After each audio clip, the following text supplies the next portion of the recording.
അനുഗ്രഹിക്കപ്പെട്ട നല്ല സമയത്തിനായി ഞാൻ ദൈവത്തെ സ്തുതിക്കുന്നു, സ്തോത്രം ചെയ്യുന്നു. ദൈവവചനം ശ്രവിച്ചുകൊണ്ടിരിക്കുന്ന എല്ലാ ദൈവമക്കൾക്കും വീണ്ടും വരാമെന്നരുളി ചെയ്തവനായ കർത്താവായ യേശു ക്രിസ്തുവിൻ്റെ ധന്യനാമത്തിൽ ഞാൻ എൻ്റെ സ്നേഹവന്ദനം അറിയിക്കുന്നു. ഇന്നത്തെ അല്പസമയത്തെ ചിന്തയ്ക്കായി 50-ാം സങ്കീർത്തനം 11-ാം വാക്യത്തിൻ്റെ ആദ്യ ഭാഗം നമുക്ക് വായിക്കാം. മലകളിലെ പക്ഷികളൊക്കെയും ഞാൻ അറിയുന്നു. അനുഗ്രഹിക്കപ്പെട്ട ഒരു വേദവാക്യമാണ് നാം കേട്ടത്.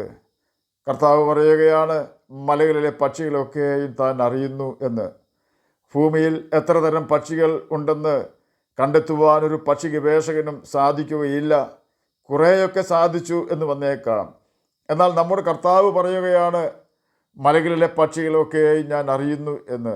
ദൈവം പക്ഷികളെ അറിയുന്നു എന്ന് പറഞ്ഞാൽ എത്ര തരം പക്ഷികൾ ഉണ്ടെന്നുള്ള അറിവല്ല, പിന്നെയോ ഞാൻ പക്ഷികളെയൊക്കെയും ഓർക്കുന്നു എന്ന അർത്ഥവും അതിനുണ്ട്. ഏത് ഭക്ഷണമാണ് ഓരോ ഇനത്തിൽപ്പെട്ട പക്ഷികളും ഭക്ഷിക്കുന്നത് എന്ന് മനസ്സിലാക്കി അതതിൻ്റെ തീൻ ഭൂമിയിൽ സൃഷ്ടിക്കുന്നു. പല കീടങ്ങളും മനുഷ്യർക്ക് ശല്യമാണെങ്കിലും അതെല്ലാം ചില പക്ഷികളുടെ ഭക്ഷണമായി ദൈവം ഭൂമിയിൽ സൃഷ്ടിച്ചിരിക്കുന്നതാണ്. പക്ഷികളുടെ മുട്ടയിടുന്ന കാലം ദൈവം അറിയുന്നു. മുട്ടയിടുന്ന കാലത്ത് മുട്ട നശിച്ചു പോകാതിരിക്കുവാനുള്ള മനോഹരമായ കൂടുകൾ ഉണ്ടാക്കുവാനുള്ള കഴിവ് ദൈവം പക്ഷികൾക്ക് കൊടുത്തിരിക്കുന്നു. പക്ഷികളാണെങ്കിലും അവയ്ക്ക് തണുപ്പിൽ നിന്നും ചൂടിൽ നിന്നും രക്ഷ നേടുവാൻ വസ്ത്രം ആവശ്യമുണ്ടെന്ന് ദൈവത്തിനറിയാം. അതുകൊണ്ട് തന്നെ ഓരോ പക്ഷിക്കും അതതിൻ്റെ ശരീരത്തിനിണങ്ങുന്ന മനോഹരമായ തുവലുകൾ സംരക്ഷണത്തിനും ഭംഗിക്കും വേണ്ടി ദൈവം അവയ്ക്ക് നൽകിയിരിക്കുന്നു. മരക്കൊമ്പിൽ ഇരുന്ന് വിശ്രമിക്കുമ്പോഴും ഉറങ്ങുമ്പോഴും മരക്കൊമ്പിൽ നിന്നും താഴെ വീഴാതിരിക്കുവാൻ പക്ഷികളുടെ കാലിനടിയിലെ പ്രത്യേക സജ്ജീകരണങ്ങൾ ദൈവം അവർക്ക് ഒരുക്കി നൽകിയിരിക്കുന്നു. സന്താനവർദ്ധനവിനായി പ്രത്യുൽപാദന പ്രക്രിയ പക്ഷികൾക്കും ദൈവം നൽകിയിട്ടുണ്ട്. ശ്രദ്ധയോടെ തൻ്റെ കുഞ്ഞുങ്ങൾക്ക് പരിചരണം നൽകുവാനുള്ള കഴിവ് പക്ഷികൾക്ക് ദൈവം കൊടുത്തിരിക്കുന്നു. ശത്രുവിൽ നിന്നും പറന്ന് രക്ഷപ്പെടുവാൻ ആവശ്യമായ മനോഹരമായ ചിറകുകൾ അവയ്ക്ക് നൽകിയിരിക്കുന്നു. അത് ദൈവം പക്ഷികളെ ഓർക്കുകയും അവയെ വ്യക്തിപരമായി അറിയുകയും അവയെ സംരക്ഷിക്കുകയും ചെയ്യുന്നു. പക്ഷികൾ മനുഷ്യവർഗത്തിന് ശല്യമായി തീരാതിരിക്കുവാൻ ശക്തന്മാരായ പക്ഷികളെ വലിയ മലകളിൽ വസിക്കുമാറാക്കിയിരിക്കുന്നു. മനുഷ്യർക്ക് പക്ഷികളെക്കുറിച്ച് ചെറിയ അറിവുണ്ടെങ്കിലും അവയെ നന്നായി മനസ്സിലാക്കുവാനും അവയുടെ ദിവസേനയുള്ള എല്ലാ കാര്യങ്ങളും നിവർത്തിച്ച് കൊടുക്കുവാനും ദൈവം ശക്തനാണെന്ന് നാം മനസ്സിലാക്കണം. എന്നാൽ ഇതിനേക്കാളും എത്രയോ ശ്രേഷ്ഠമായാണ് പ്രിയ ദൈവമകനെ, ദൈവമകളെ, ദൈവം നമ്മെ അറിയുന്നത്. നമുക്കെന്തെല്ലാം ആവശ്യങ്ങളുണ്ടെന്ന് ദൈവത്തിന് നല്ല അറിവുണ്ട്. അവൻ നമ്മെ അറിയുക മാത്രമല്ല, ആകാശത്തിലെ പക്ഷികളെക്കാളും കാട്ടിലെ മൃഗങ്ങളെക്കാളും നമ്മെ ജ്ഞാനികളായി സൃഷ്ടിച്ചിരിക്കുന്നു. പ്രപഞ്ചത്തിൽ മറ്റു ജീവജാലങ്ങൾക്കില്ലാത്ത വലിയ കഴിവുകളും വിശേഷമായ അറിവുകളും ദൈവം നമുക്ക് തന്നിരിക്കുന്നു. അതുകൊണ്ടാണ് യേശു പറഞ്ഞത്, വയലിലെ പുല്ലിനെ ദൈവം ഇങ്ങനെ ചമയിക്കുന്നുവെങ്കിൽ അല്പവിശ്വാസികളെ നിങ്ങളെ എത്രയധികം എന്ന്. ദൈവം നമ്മുടെ അവസ്ഥകൾ, ആവശ്യങ്ങൾ എല്ലാം കൃത്യമായി അറിയുന്നുണ്ട്. തൻ്റെ ശിഷ്യന്മാരോട് യേശു പറയുകയാണ്, ഈ പുരുഷാരം ഇപ്പോൾ 3 നാളായി എന്നോടുകൂടെ പാർക്കുന്നു. അവർക്ക് ഭക്ഷിപ്പാനൊന്നുമില്ലായകൊണ്ട് എനിക്ക് അവരോട് അലിവ് തോന്നുന്നു. ഞാൻ അവരെ പട്ടിണിയായി വീട്ടിലേക്ക് അയച്ചാൽ അവർ വഴിയിൽ വെച്ച് തളർന്നു പോകും.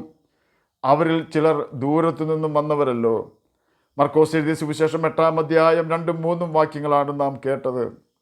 തൻ്റെ കൂടെ 3 ദിവസം ഇരുന്ന് വചനം കേട്ട ജനത്തെക്കുറിച്ച് പറയുന്ന ചില വാക്കുകൾ നമുക്ക് പരിശോധിക്കാം. 3 ദിവസമായി അവർ എന്നോടുകൂടെ വസിക്കുന്നു എന്ന ചിന്ത യേശുവിന് ഉണ്ടായിരുന്നു.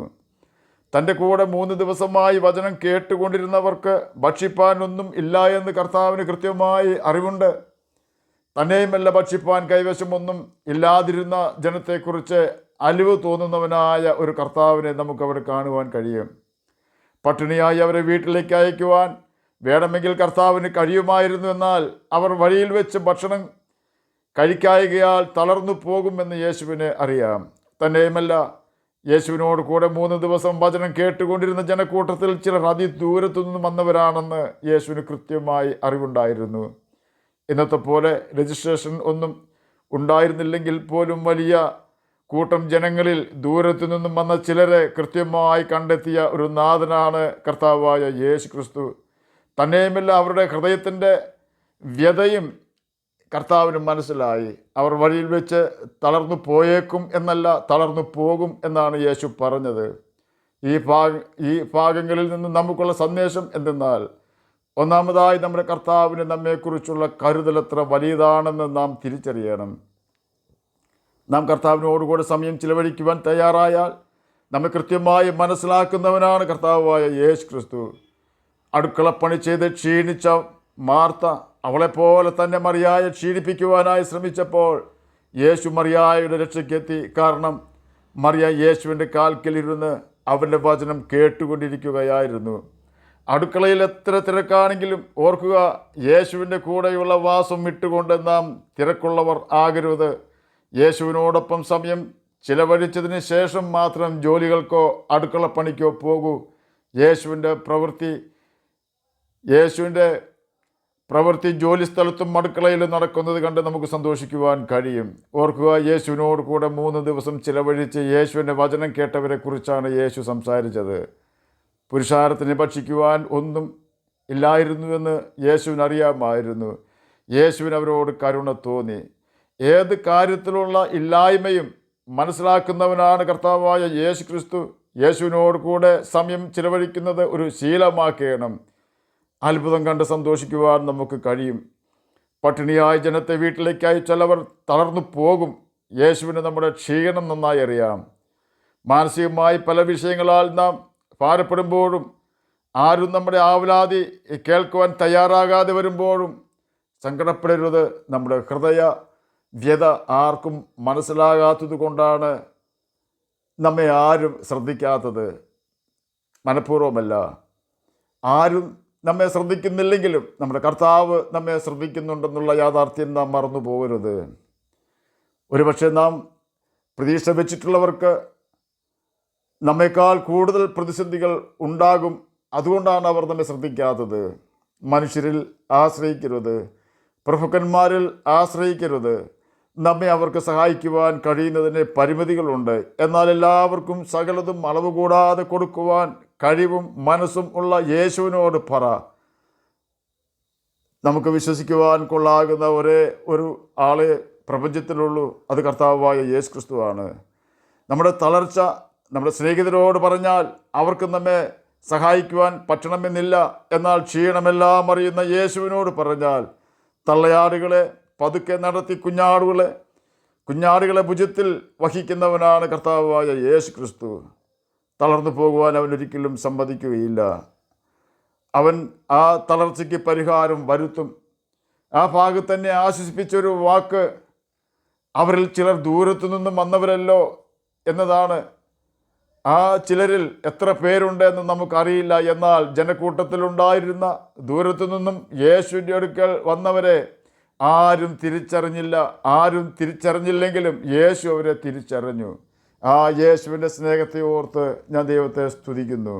ആൾക്കൂട്ടത്തിൽ ഏകയായി നാം ആയിരുന്നാലും ക്ഷീണിക്കാത്ത 2 കണ്ണ് നമ്മെ നോക്കിക്കൊണ്ടിരിക്കുന്നുണ്ട്. ഉറങ്ങാത്ത 2 കണ്ണുകൾ. പത്രോസിൻ്റെ അധ്വാനത്താൽ ഒന്നും ലഭിക്കാതെ ശൂന്യമായ പടകിനെയും മനോപ്രയാസത്താൽ തളർന്നിരുന്ന പത്രോസിനെയും കണ്ട 2 കണ്ണുകൾ. എന്നെ കേൾക്കുന്ന പ്രിയ ദൈവമകനെ, ദൈവമകളെ, നമ്മെയും ആ കണ്ണുകൾ കാണുന്നുണ്ട്. എനിക്കുള്ളവയെ ഞാൻ അറിയുന്നു എന്ന് യേശു യോഹന്നാൻ എഴുതിയ സുവിശേഷം 10-ാം അധ്യായം 14-ാം വാക്യത്തിൽ രേഖപ്പെടുത്തിയിരിക്കുന്നു. പിതാവ് എന്നെ അറിയുകയും ഞാൻ പിതാവിനെ അറിയുകയും ചെയ്യുന്നത് പോലെ ഞാൻ എനിക്കുള്ളവയെ അറിയുകയും എനിക്കുള്ളവ എന്നെ അറിയുകയും ചെയ്യുന്നു. യോഹന്നാൻ എഴുതിയ സുവിശേഷം 10-ാം അധ്യായം 14-ാം വാക്യമാണ് നാം കേട്ടത്. 1 കൊരിന്ത്യർക്ക് എഴുതിയ ലേഖനം 8-ാം അധ്യായം 3-ാം വാക്യത്തിൽ ഒരുത്തൻ ദൈവത്തെ സ്നേഹിക്കുന്നുവെങ്കിലോ അവനെ ദൈവം അറിഞ്ഞിരിക്കുന്നു എന്നും 1 യോഹന്നാൻ 4-ാം അധ്യായം 8-ാം വാക്യത്തിൽ സ്നേഹിക്കാത്തവൻ ദൈവത്തെ അറിഞ്ഞിട്ടില്ല, ദൈവം സ്നേഹം തന്നെയെന്നും രേഖപ്പെടുത്തിയിരിക്കുന്നു.